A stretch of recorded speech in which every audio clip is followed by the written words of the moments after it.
கர்த்தர் நம்மேல் வைத்த கிருபை பெரியது. கர்த்தரின் உண்மை என்றென்றைக்கும் உள்ளது. அல்லேலூயா. அதாவது கர்த்தர் நம்மேல் வைத்த கிருபை பெரியது.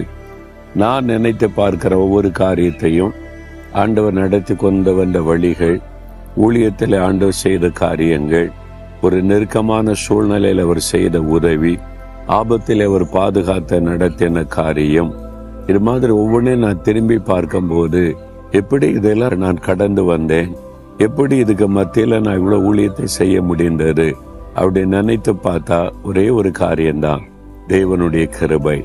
இதனுடைய தகுதியினால் அல்ல, என் பரிசுத்தத்தினால் அல்ல, என் நீதினாலும் அல்ல, தேவனுடைய கிருபை. உங்க வாழ்க்கையில கூட திரும்பி பாருங்க, இதெல்லாம் என் பலத்துல செய்தனா, என்னால நடந்துச்சா, எப்படி நடந்ததுன்னு இல்ல, தேவனுடைய கிருபை. கிருபைன்னா என்ன தெரியுமா? அதாவது தகுதியற்ற ஒருவன் மீது தேவன் காண்பிக்கிற தயவு, அதுதான் கிருபை என்பது.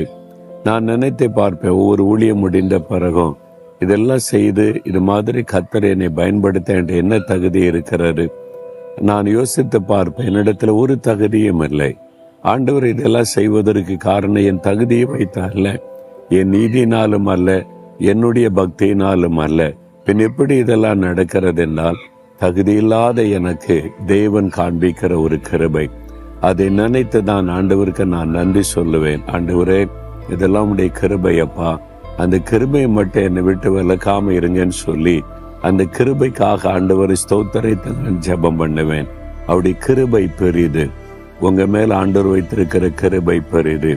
சில சமயத்துல நீங்க உணர்கிறீங்க, ஐயோ நான் தகுதி இல்லாதவன், தகுதி இல்லாதவள், எனக்கு எப்படி இவ்வளவு பெரிய காரியம்லாம் நடந்தது, என்கிட்ட என்ன தகுதி இருக்குன்னு நினைக்கிறீங்களா? ஒவ்வொரு மனிதனை குறித்தும் அதுதான். நம்முடைய தகுதியை வைத்தால, தேவன் நம்ம மீது வைத்த கிருபை நிமித்தம் நம்மை தாங்கி நடத்தி கொண்டு வருகிறார். அதை நினைத்த ஆண்டவரை துதிங்க. இந்த நாள் முழுவதும் கர்த்தருடைய கிருபை தாங்கும், அனுதினமும் தாங்கும். கிருபையை சார்ந்து கொள்ளுங்க. நான் தகுதி இல்லாதவன் ஆண்டவரே, தகுதியற்றவள் ஆண்டவரே, இதெல்லாம் உடைய கிருபையினால் கிடைத்ததின் ஆண்டவரை துதிக்க ஆரம்பிங்க. தாழ்மையுள்ளவர்களுக்கு அவர் கிருபை தருகிறார். எப்பவும் ஆண்டவருக்கு முன்னால் உங்களை தாழ்த்துங்க. என்னால் வந்தது, என்னால் முடிந்தது, நான் சாதித்தேன், ஐயோ என்கிட்ட இந்த வல்லம் இருக்குன்னு எந்த பெருமைக்கு இடம் கொடுக்காதபடி, இதெல்லாம் உடைய கிருபை ஆண்டவரே என்று உங்களை தாழ்த்துங்க. நீங்க தாழ்த்த தாழ்த்த கிருபை பெருகி கொண்டே இருக்கும்.